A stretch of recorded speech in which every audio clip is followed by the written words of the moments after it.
Hello everyone. तो आज आम ब्राइड को थिला पूरा हेयर स्टाइल ट्यूटोरियल रही।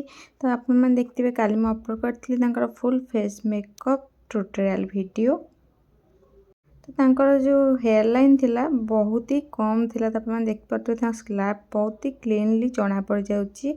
तो बहुत ही कम आम क्लिपिंग कला परे भी हेयर एत ग्रोथ नाला, पूरा पतला ही थिला, जमती गोटे आंगुठी बराबर पूरा हेयर को बांधिदेले से टाइप हो जाता।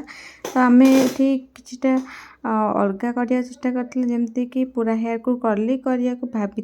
तो फास्ट मु मांग टीका सेट करी।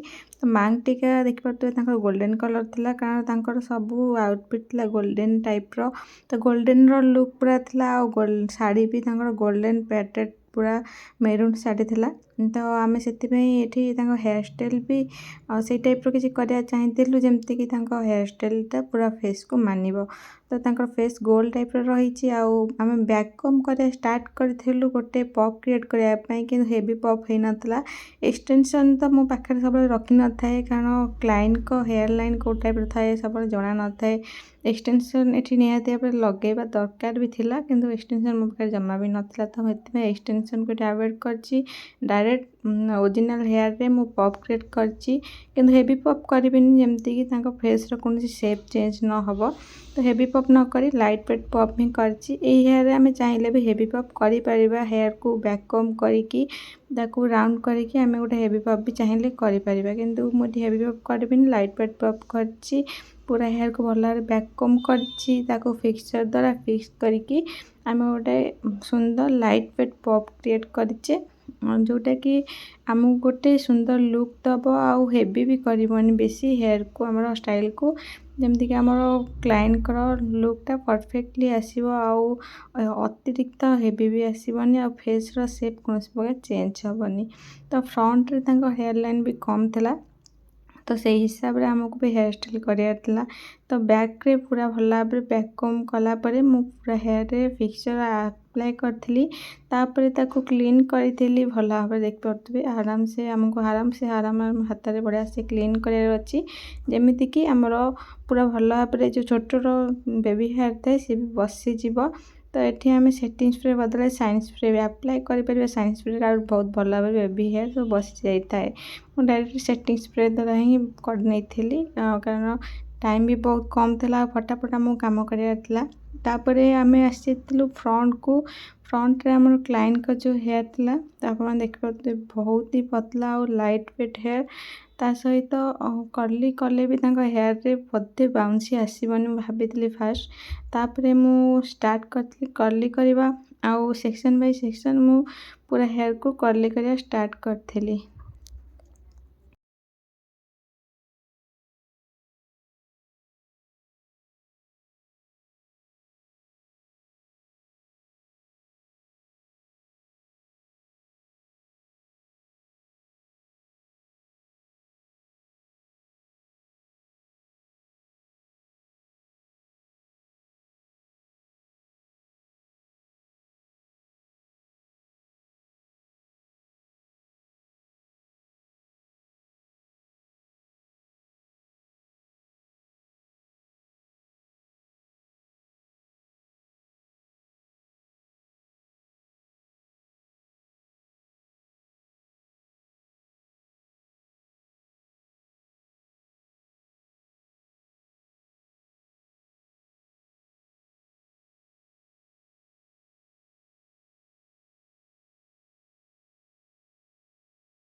तो मोर कर्ली करवा टेक्निक आप देख पारे मुझे हेवी कर्ल करनी कि लाइट वेट करनी, मीडियम टाइप ऑफ कर्ल करची, जमती कि फ्रंट रे गोटे बाउंसी लुक बास आनियार अच्छी, जमती कि फ्रेंड कौन फेस रो स्ट्रक्चर भी चेंज हेबनी आम गोटा सुंदर लुक भी आसीज Bengali type of hair style type रो करबा आम किछि।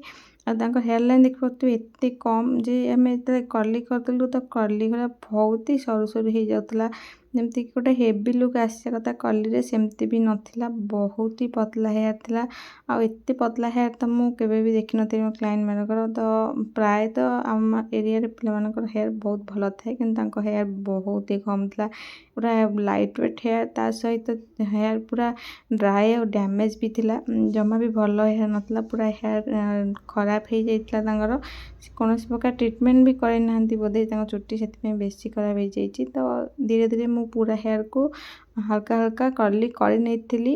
କର୍ଲି କଲା ପରେ ଆମେ ଗୋଟେ ଫ୍ରଣ୍ଟରେ ଯେଉଁ ହେୟାର୍ ଷ୍ଟାଇଲ୍ଟା କରିବା, ତାଙ୍କର ମିଡ଼ିୟମ୍ ସେକ୍ସନ୍ ରଖିବା, ଯେଉଁଟାକି ମଝିରେ ଆମର ସେକ୍ସନ୍ ଅଲରେଡ଼ି କରି ନେଇଛେ, ସେଇ ସେକ୍ସନ୍ରେ ଆମେ କାମ କରିବା। ତ ଆମେ ଅଲଗା କ୍ଲାଏଣ୍ଟକୁ ବି ଏଠି ହ୍ୟାଣ୍ଡେଲ୍ କରିବାକୁ ପଡ଼ୁଥିଲା। ତା ସହିତ ଆମର କ୍ଲାଏଣ୍ଟଙ୍କର କାମ ବି ଫଟାଫଟ ସାରିବାର ଥିଲା। ତା ସହିତ ଆମର କ୍ଲାଏଣ୍ଟଙ୍କର ପୁରା ହେୟାର୍ କଲି ମୁଁ ଅଲରେଡ଼ି ଦେଖିପାରୁଥିବେ କରି ନେଇଛି। ଫାଷ୍ଟ ଲାଷ୍ଟ ସେକ୍ସନ୍ ଥିଲା, ତ ତାକୁ ବି ମୁଁ ହାଲକା ହାଲକା କର୍ଲ କରି ନେଇଥିଲି। ତ କର୍ଲ କରିବା ଟେକ୍ନିକ୍ ଆପଣ ଦେଖିପାରୁଥିବେ। ତ ଫ୍ରଣ୍ଟ ସାଇଡ଼୍କୁ ମୁଁ କର୍ଲ କରିଥିଲି ଟିକେ ହାଲକା ବାଉନ୍ସି ଲୁକ୍ ପାଇଁ, କିନ୍ତୁ ଯେତିକି ବାଉନ୍ସି ଚାହିଁଥିଲି ସେତିକି ବାଉନ୍ସି ତାଙ୍କ ହେୟାର୍ରେ ଆସୁନଥିଲା, କାରଣ ବହୁତ ହି ଲାଇଟ୍ ୱେଟ୍ ହେୟାର୍ ଥିଲା। ତ ମୁଁ ଏଠି ପୁରା ହେୟାର୍କୁ ହାଲକା ଓପନ୍ କରିଥିଲି, ତାପରେ ତାକୁ ହ୍ୟାଣ୍ଡରେ ଏମିତି କରିକି ଧରି ନେଇଥିଲି, ଯେମିତି ଗୋଟେ ଫ୍ଲପି ଫ୍ଲପ୍ ଲୁକ୍ ଆସିବ, ପପ୍ ଟାଇପ୍ର ଆଉ ବେଙ୍ଗଲୀ ଟାଇପ୍ର ଫ୍ରଣ୍ଟରେ ହାଲକା କର୍ଲି ବି ଆସିପାରେ। ତ ସେଇ ଟାଇପ୍ର କିଛିଟା କରିବାକୁ ଚେଷ୍ଟା କରିଥିଲି। ତାକୁ ତାପରେ ନେଇ ବ୍ୟାକ୍ରେ ହୋଲ୍ଡ କରିଥିଲି ବବି ପିନ୍ ଦ୍ୱାରା ହ୍ୱାଇଟ୍ କରିଥିଲି। ଆମର ଯାହା ବି ସ୍କାଲ୍ପ ଲାଇନ୍ ଦେଖାହେଉଥିଲା ତାକୁ ଲୋରିଆଲର ସ୍ପ୍ରେ ଆସେ ଆମର ସ୍କାଲ୍ପ ଲାଇନ୍କୁ ନ ଦେଖାଯିବା ପାଇଁ, ତାକୁ ବି ଆପ୍ଲାଏ କରିକି ସେଇ ଲାଇନ୍କୁ କ୍ଲିୟର୍ କରିଥିଲି, ଯେମିତିକି ସେ ଲାଇନ୍ଟା ଆମର ଅଧିକା ନ ଦେଖାଯିବ। ଆଉ ଆମର ଫ୍ରଣ୍ଟ କଟ୍ ପାଇଁ, ଯେଉଁଟାକି ଫେସ୍ର କଟିଂ କ୍ଲିୟର୍ କରିବା ପାଇଁ ଗୋଟେ ହେୟାର୍ ଫ୍ରଣ୍ଟରେ ବାହାର କରିଥିଲି, ବହୁତ ହି ଲାଇଟ୍ ୱେଟ୍।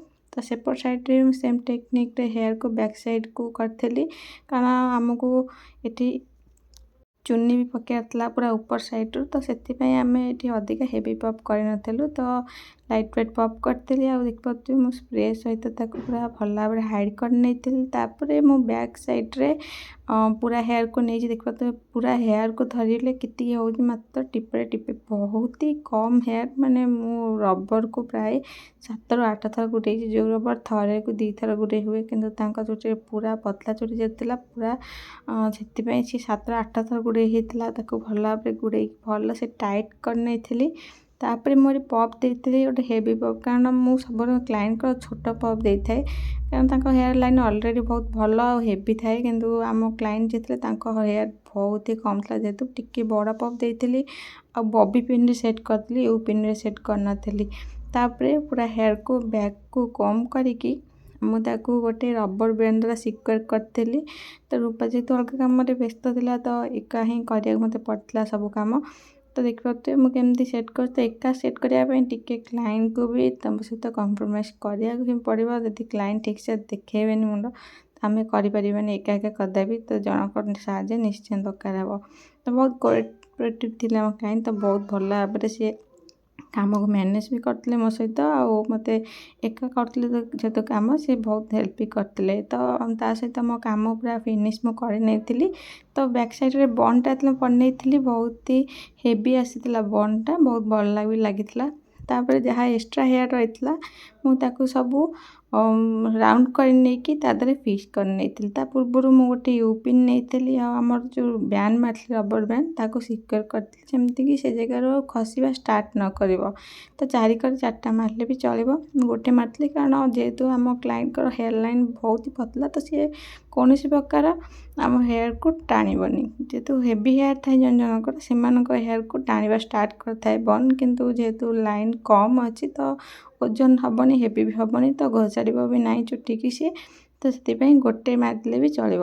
ତ ତାପରେ ମୁଁ ଗୋଲାପ ଫୁଲ ଷ୍ଟାର୍ଟ କରିଥିଲି ସେଟ୍ କରିବା।